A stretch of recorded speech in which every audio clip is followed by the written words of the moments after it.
بچ جائیں جی فرقوں سے. اللہ کا شکر ادا کریں, اس لعنت سے آپ باہر نکلیں. مطلب آپ مجھ سے یہ کہہ رہے ہیں کہ میں ایک فرقے سے نکلوں تو اب میں اور کس گندے تالاب میں چھلانگ ماروں؟ تو یہ تو کام کرنے کی ضرورت ہی نہیں ہے. یہ کون سی دین کی خدمت ہے فرقوں کے اندر گھس جانا؟ قرآن تو پورا اس کے خلاف ہے. وَاعْتَصِمُوا بِحَبْلِ اللَّهِ جَمِيعًا وَلَا تَفَرَّقُوا, تم سب کے سب مل کر اللہ کی رسی کو مضبوطی سے تھام لو اور فرقوں میں مت بٹو. اس آیت کے اوپر کسی نے عمل نہیں کرنا ہے, صرف انجینئر صاحب نے عمل کرنا ہے. اور اللہ کی رسی صحیح مسلم میں نبی علیہ السلام نے بیان فرما دیا کہ وہ قرآن ہے. ہر کوئی اللہ کی رسی ڈیفرنٹ بیان کرتا ہے. ہمارے بریلوی بھائی کہتے ہیں وہ دیکھا جی رسی ہوتی ہے نا جی, رسی کے اندر چھوٹے چھوٹے ریشے ہوتے ہیں, پھر مل کے ایک رسی بنتی ہے. وہ ایک رسی جو ہے وہ بابوں کی محبت کی ہے, ایک رسی جو ہے وہ نبی کی محبت کی ہے, ایک اللہ کی محبت کی. حالانکہ اللہ نبی سے کوئی کسی کا لینا دینا نہیں ہے, بابے ہی ہوتے ہیں سب کچھ ان کے. تو اللہ کے بندو, مطلب یہ بتایا جا رہا تھا کہ اس میں سے ریشے نکال لیں, ریشے ہی تو نکال دیے تم نے. وہ رسی ایک ہے, وہ اللہ کی کتاب ہے. وہ صحیح مسلم میں جو غدیر خم کی حدیث ہے قرآن اور اہل بیت, اس میں نبی علیہ السلام نے فرمایا قرآن اللہ کی کتاب ہے, یہ اللہ کی رسی ہے, جو اسے پکڑے گا ہدایت پر ہوگا, جو چھوڑ دے گا وہ گمراہ ہو جائے گا. تم اللہ کی کتاب کو پکڑو, اپنا تعلق اس کے ساتھ مضبوط کرو. اللہ کی کتاب اللہ کی رسی ہے. یہ اوپر تلے 4 احادیث ہیں صحیح مسلم میں. اور دوسری بھاری چیز میرے اہل البیت ہیں. میں اپنے اہل البیت کے معاملے میں تمہیں اللہ کا خوف دلاتا ہوں. 3 دفعہ نبی علیہ السلام نے فرمایا, لیکن امت بالکل الٹ چلی, نہ قرآن کو پکڑا نہ اہل بیت کو زندہ چھوڑا, بالکل الٹ چلی امت. تو قرآن اللہ کی رسی نبی علیہ السلام نے خود بیان فرما دیا. اور دیکھیں رسول اللہ کو سینٹرڈ کر کے اللہ تعالیٰ نے قرآن میں سورۃ الانعام کے اندر کیا ارشاد فرمایا, ان الذین فرقوا دینہم وکانوا شیعا, بے شک جنہوں نے اپنے دین میں فرقے بنا لیے اور اپنے آپ کو گروہوں میں بانٹ لیا, لست منہم فی شیء, اے نبی آپ کے ساتھ ان کا کوئی تعلق نہیں ہے. بے شک وہ کہتے رہے کہ غلامی رسول میں موت بھی قبول ہے, لبیک یا رسول اللہ کہتے رہے, ٹھیک ہے جی, نعرہ تکبیر لگاتے رہے, جو مرضی, آپ کے ساتھ ان کا کوئی تعلق نہیں. جنہوں نے گروہوں میں بانٹ لیا اپنے آپ کو اور فرقہ واریت پھیلائی, انما امرہم الی اللہ ثم ینبئہم بما کانوا یفعلون, ان کا معاملہ اللہ کے سپرد ہے, پھر اللہ انہیں بتا دے گا جو دنیا میں انہوں نے کرتوت کیے تھے. اب یہ آیت اسپیسیفکلی یہود و نصارہ کے بارے میں نازل ہوئی کہ انہوں نے دین میں فرقے بنائے ہیں. اے نبی آپ کا ان سے کوئی تعلق نہیں ہے. یار ایک باہر کی پارٹی فرقے بنائے اور سیدنا ابراہیم خلیل اللہ کے دین کو چھوڑ دے, اگرچہ اپنے آپ کو ابراہیمی کہتی ہو, کرسچن بھی کہتے ہیں ہم ابراہیمی ہیں, نصارہ بھی کہتے ہیں ابراہیمی ہیں, اس کے باوجود رسول اللہ کو کہا جا رہا ہے صلی اللہ علیہ وسلم آپ کا ان سے کوئی تعلق نہیں ہے.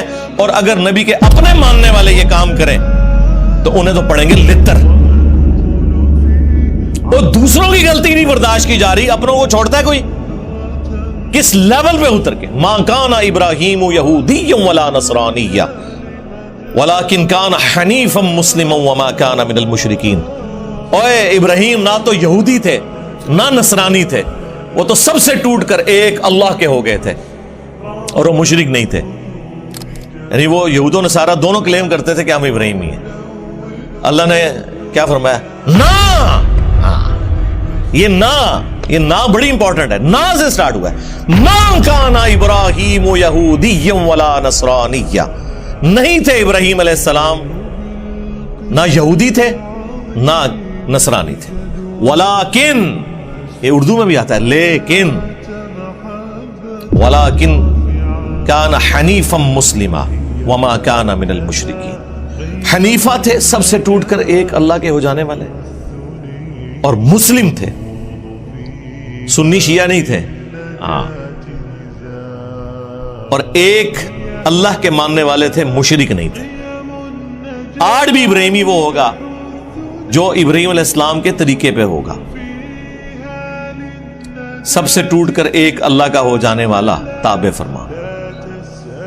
اور پھر اللہ تعالیٰ حضرت ابراہیم کو کتنا آن کرتے ہیں قرآن میں, ملت ابیکم ابراہیم هو سماکم المسلمین من قبل وفی ھذا پیروی کرو ابراہیم کی ملت کی جس نے تمہارا نام مسلم رکھ دیا تھا من قبل، اس قرآن کے نزول سے پہلے، وفی ھذا، اور اس کتاب میں ہم نے بھی تمہارا نام مسلم رکھ دیا۔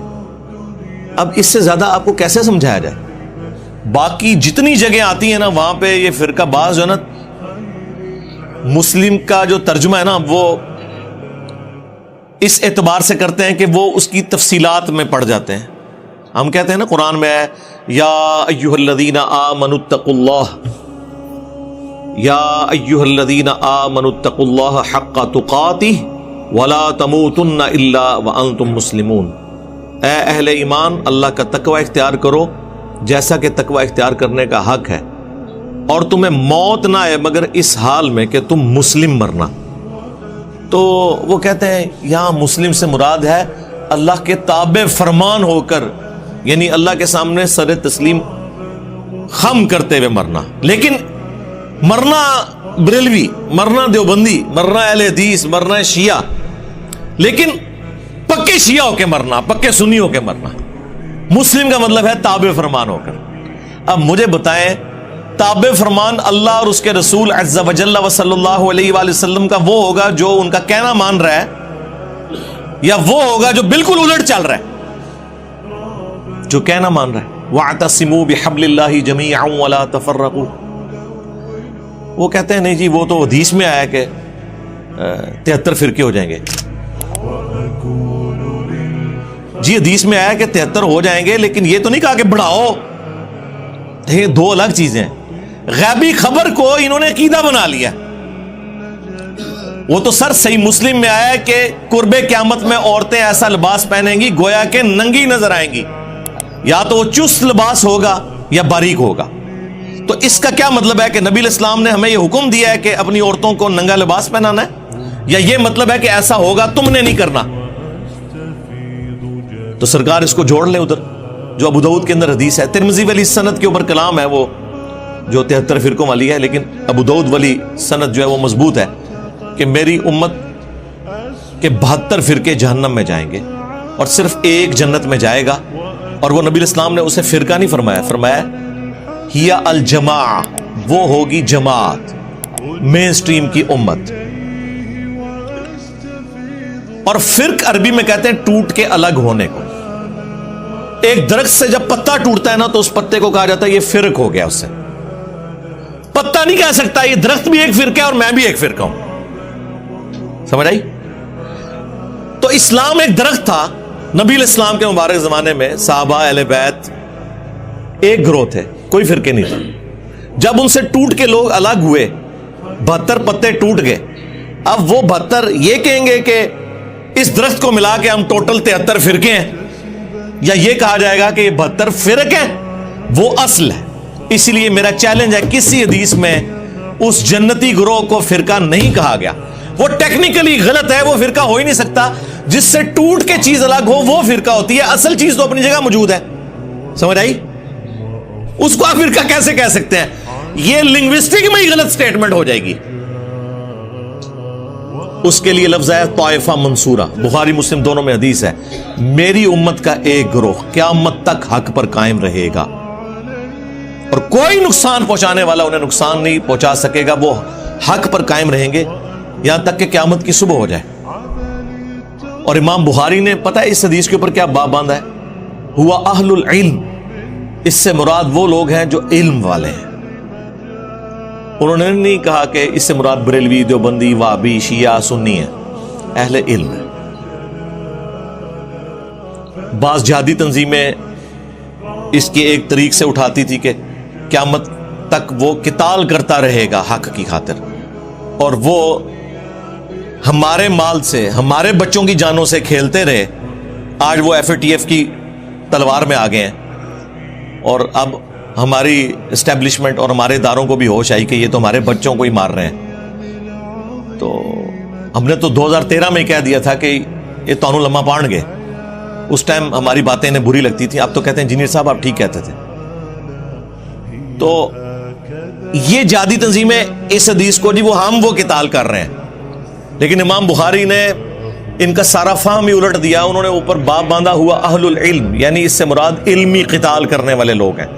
ہم اس قتال کے مخالف نہیں ہیں، آرمڈ کنفلکٹ کے مخالف نہیں ہیں، لیکن یہ کون سا آرمڈ کنفلکٹ ہے کہ ایک مسلمان دوسرے کو مار رہا ہے فرقے کی بنیاد پہ، لسانیت کی بنیاد کے اوپر، عقیدے کے اختلاف کی بنیاد کے اوپر؟ یہ کون سا اسلام ہے؟ ایون کسی غیر مسلم کی جان بھی نہیں لی جا سکتی ناحق. تو یہ علمی قتال ہے، اس میں وہ والا قتال بھی آ جائے گا جو اسلام کا سمم بونم ہے، ہائیسٹ گڈ ہے، اور علمی قتال. اور یقین مانے پاکستان کو اس وقت علمی قتال کی ضرورت ہے، اس تطہیر کی ضرورت ہے. جو آج آپ کو لوگ بتا رہے ہیں جی کاؤنٹر نیریٹو کریں، جی نیریٹو آپ نے بنایا تھا، کاؤنٹر نیریٹو ہم کریں. ہم تو کر رہے ہیں، اس وقت سے کر رہے ہیں جب آپ وہ والا نیریٹو بنا رہے تھے. ہم اس وقت سے آپ کو کاؤنٹر کر رہے ہیں. آپ ہماری جگہ پہ آگے کھڑے ہو گئے ہیں. اب آپ کو اندازہ ہوا ہے کہ ایک عام بندے کے ہاتھ میں اسلحہ دینے کا کیا نقصان ہوتا ہے، وہ آپ کے سامنے ہے. یہ صرف فوج کا، پولیس کا کام ہے. پولیس کا کام ہے with in country rate of the government کو اسٹیبلش کرنا، اور بارڈرز کے اوپر فوج کا کام ہے کہ وہ اسٹیبلش کرے. اور سیاست میں دونوں کا کوئی دخل نہیں ہے. اور کسی نان اسٹیٹ ایکٹر کو اجازت نہیں ہونی چاہیے کہ وہ اپنی پارٹی اور جتھا بنا کے تو غنڈہ گردی شروع کرتے ہیں. وہی دیکھ لیں جو جہادی انہوں نے پالے ہوئے تھے نا، آج یہ جتنے جیب تراش ہیں نا اور اغوا برائے تاوان کر رہے ہیں اسلحے کے زور کے اوپر، یہ زیادہ تر وہی جہادی تنظیموں کے لوگ ہیں، کیونکہ بے روزگار ہو گئے ہیں نا. پہلے بھی ہمیں مار رہے تھے، اب بھی ہمیں مار رہے ہیں. تو یہ فرقہ واریت اسلام میں حرام ہے. لہذا کسی حدیث میں نہیں آیا کہ فرقے بناؤ. وہ تو کہا گیا کہ فرقوں میں بٹ جائے گی، تم نے یہ حرکت نہیں کرنی. یہ ہمیں ڈرایا گیا تھا کہ وہ 73 میں بٹ جائے گی اور 72 فرقے ہوں گے اور ایک گروہ قیامت تک حق پہ قائم رہے گا. اب وہ مجھے بتائیں، وہ گروہ نبی الاسلام کے زمانے میں آپ صلی اللہ علیہ وآلہ وسلم، آپ کے اہل البیت اور صحابہ تھے، اور آج بھی وہ ہوگا جو اللہ رسول صحابہ اور اہل بیت کی بات کر رہا ہے، اور خالی بات نہیں، ان کی تعلیمات کو لے کے چل رہا ہے. اپنے بابوں کی بجائے رسول اللہ کے قدموں میں امت کو لے کے جا رہا ہے. جو ہم عرض کرتے ہیں کہ میرے نبی سا ہے ہی کوئی نہیں، تیرے بابے تھے شاہی کوئی نہیں. ہاں، کیونکہ تو بابوں کے پیچھے چل رہا ہے. تم لوگوں نے چندے اکٹھے کیے اللہ اس کے رسول کے نام کے اوپر، سواریاں سوار کی مکے اور مدینے کی آوازیں لگا کر، اور پھینکی دیوبند میں، بریلی میں، وہابیت میں، سنیت میں اور شیعت میں. اور دیکھیں کتنا دھوکہ دیا ہے، آوازیں اللہ رسول کی لگائی ہیں. یہ غدار ہیں. لوگ کہتے ہیں جی ان کے ساتھ ذرا نرمی سے بات کریں. ہم سے زیادہ تو نرم ہی کوئی نہیں ہے. حضرت عمر ہوتے تو ان کی گردنیں نظر آتی. ہم تو صرف علمی اختلاف کرتے ہیں. رہ گیا اگر یہ کافر ہونے کی اناؤنسمنٹ کر دیں تو ہم ان کی بات کرنا بھی چھوڑ دیں گے. ٹھیک ہے، مر جائیں کفر کی موت. لیکن اگر آپ اسلام میں رہتے ہوئے نام لوگے اللہ اور اس کے رسول کا تو آپ ہو غدار. تو غداروں کو تو ہم نہیں چھوڑیں گے. آپ کافر مر جاؤ کچھ بھی نہیں کہیں گے. قرآن میں ہے وَلَا تَسُبُّوا الَّذِينَ يَدْعُونَ مِن دُونِ اللَّهِ فَيَسُبُّوا اللَّهَ عَدْوًا بِغَيْرِ عِلْمٍ. لوگوں کے جھوٹے خداؤں کو گالی مت دو، ورنہ وہ تمہارے سچے خدا کو گالی دیں گے بغیر علم کے. ہم نے تو خیر گالی کبھی بھی نہیں دی، لیکن یہ کافروں کے لیے ہے. مسلمانوں نے جو جھوٹے خدا گھڑ لی ہیں، جھوٹے پیغمبر گھڑ لی ہیں، جھوٹے بابے گھڑ لی ہیں قرآن و سنت کے مقابلے پہ، انہوں نے تو لمبا پایا جائے گا علمی طور پہ، کیونکہ وہ غدار ہیں. کافر ہو جائیں ٹھیک ہے، آج مجھ سے سرٹیفکیٹ لے لیں، میں کل سے ان کے بارے میں بات کرنا چھوڑ دوں گا. لیکن اگر آپ اسلام کا نام لیں گے اور اسلام کے نام سے دھوکہ دیں گے اس امت کو، تو سرکار غدار کی سزا تو دنیا کے ہر قانون کے اندر یہی ہوتی ہے کہ انہیں ایکسپیل کیا جاتا ہے وہاں سے. ہم چونکہ اس طرح کے معاملات میں نہیں اترتے، ہم تو صرف علمی اختلاف کرتے ہیں. تو یہ فرقہ واریت ان لوگوں نے پھیلائی ہوئی ہے. نبی علیہ السلام کے بارے میں ایک زبردست حدیث مسند احمد کے اندر موجود ہے، اور وہ حدیث مشکات المصابیح کے اندر بھی موجود ہے، مختلف کتابوں میں، لیکن جو صحیح سند ہے وہ مسند احمد کی ہے، مشکات کے اندر بھی موجود ہے. بڑی زبردست حدیث ہے یہ. نبی علیہ السلام نے زمین کے اوپر ایک سیدھی لکیر کھینچی اور اس کی دائیں بائیں ٹیڑھی لکیریں کھینچی. اور پھر نبی علیہ السلام نے اپنی مبارک انگلی اس سیدھی لائن کے اوپر رکھی اور سورۃ الانعام کی آیت تلاوت کی، وَأَنَّ هَذَا صِرَاطِي مُسْتَقِيمًا، یہ ہے میرا سیدھا راستہ، فَاتَّبِعُوهُ، اسی کی پیروی کرو، وَلَا تَتَّبِعُوا السُّبُلَ، اور ارد گرد کے جو راستے ہیں ان کی پیروی مت کرو، وہ تمہیں اللہ کے راستے سے بہکا دیں گے۔ یہی وہ چیز ہے جس کی اللہ تعالیٰ تمہیں وصیت کرتا ہے تاکہ تم ڈر جاؤ۔ یہ نبی علیہ السلام نے تلاوت کی، اور پھر نبی علیہ السلام نے ساتھ فرمایا کہ یہ سیدھا راستہ میرا راستہ ہے، یعنی نبی علیہ السلام کا راستہ، اور یہ ارد گرد جو ٹیڑھے راستے ہیں نا، یہ شیطان کے راستے ہیں۔ اور نبی علیہ السلام فرمایا ہر راستے کے اوپر ایک شیطان بیٹھا ہوا ہے جو تمہیں اپنی طرف بلا رہا ہے، یعنی یہ جو کہہ رہے ہیں نا ساڈے فرقے چ آ جاؤ، جنتی فرقہ ساڈا ہے، جہاں تواڈے بارے اللہ نبی صاحب 10 گنے بے فکر رہو۔ نبی علیہ السلام فرمایا ادھر ادھر نہیں جانا، میرے راستے پہ جانا ہے۔ تو اس میں صراط الذین انعمت علیہم کے نام کے اوپر جو یہ دھوکہ دیتے تھے امت کو، وہ بھی کلیئر ہو گیا۔ نبی علیہ السلام نے فرمایا یہ تو ہم سورہ فاتحہ شروع کرتے ہیں نا، ایاک نعبد و ایاک نستعین، عبادت بھی اللہ کی، مدد بھی اللہ سے مانگنی ہے، یعنی کہ دعا بھی اللہ سے کرنی ہے، ظاہری مدد تو آپ مانگ سکتے ہیں، تو قرآن میں حکم ہے وتعاونوا علی البر والتقوی ولا تعاونوا علی الاثم والعدوان، نیکی پرہیزگاری میں ایک دوسرے کی مدد کرو، برائی میں الگ رہو۔ ظاہر دنیا کو اللہ نے اسباب کے ساتھ جوڑا ہے، پیاس بجھانے کا ذریعہ پانی کو بنایا ہے، کھانے کو ہماری بھوک مٹانے کا ذریعہ، لیکن ایک ہے دعا کرنا، وہ اللہ کے ساتھ خاص ہے۔ تو یہ کہتے ہیں جی آگے چلیں، جی آگے ہم چلتے ہیں، تو یہ آگے چلتے ہیں تو ڈائریکٹ ہی آگے چلے جاتے ہیں، بیچ میں پھر چھلانگ مار دیتے ہیں، کہتے ہیں جی صراط الذین انعمت علیہم۔ اس سے پہلے بھی ایک آیت تھی اہدنا الصراط المستقیم، کاش یہ آپ نے مانگی ہوتی تو آپ کو صراط مستقیم مل جاتا۔ آگے چلے جاتے ہیں، ہم کہتے ہیں جی آگے چلنے سے پہلے ذرا پیچھے دیکھ لیں آپ نے کیا پڑھا ہوا ہے۔ وہ کہتے ہیں نہیں صراط الذین انعمت علیہم، آیت یہ پڑھتے ہیں کہ راستہ ان لوگوں کا جن پر تیرا انعام ہوا، اور نام لیتے ہیں انڈیا پاکستان کے ان بابوں کے جو قرآن کے نازل ہونے کے 500 سال بعد 600 سال بعد آئے۔ یار ان کے تو باپ دادا کیا پردادے لکڑ دادے پیدا بھی نہیں ہوئے تھے، قرآن نازل ہوا تھا، تو یہ بیچ میں کہاں سے آ گئے؟ قرآن تو صراط الذین انعمت علیہم انہی کو جانتا ہے نا کہ جنہیں قرآن کہہ رہے ہیں من النبیین والصدیقین والشہداء والصالحین، سورۃ النساء کے اندر۔ اور ڈیفینیٹلی کون؟ انبیاء اکرام، صحابہ اکرام اور اہل بیت۔ بعد میں تو ہر فرقے کا اپنا باب ہے۔ بریلویوں کے جو صراط الذین انعمت علیہم ہیں وہ دیوبندیوں کے نزدیک مشرک ہیں، اور دیوبندیوں کے جو صراط الذین انعمت علیہم ہیں وہ بریلویوں کے نزدیک گستاخ رسول ہیں۔ سامو بڑے بڑے صراط الذین انعمت علیہم، اور ہمارے صراط الذین انعمت علیہم وہ ہیں جنہیں سارے مانتے ہیں، یعنی نبی علیہ السلام، اہل بیت اور صحابہ اکرام علیہم رضوان و علیہم السلام اجمعین۔ تو پیچھے آپ پڑھ کے دیکھیں اہدنا الصراط المستقیم، اے اللہ ہمیں چلا سیدھے راستے پر، راستوں پر نہیں۔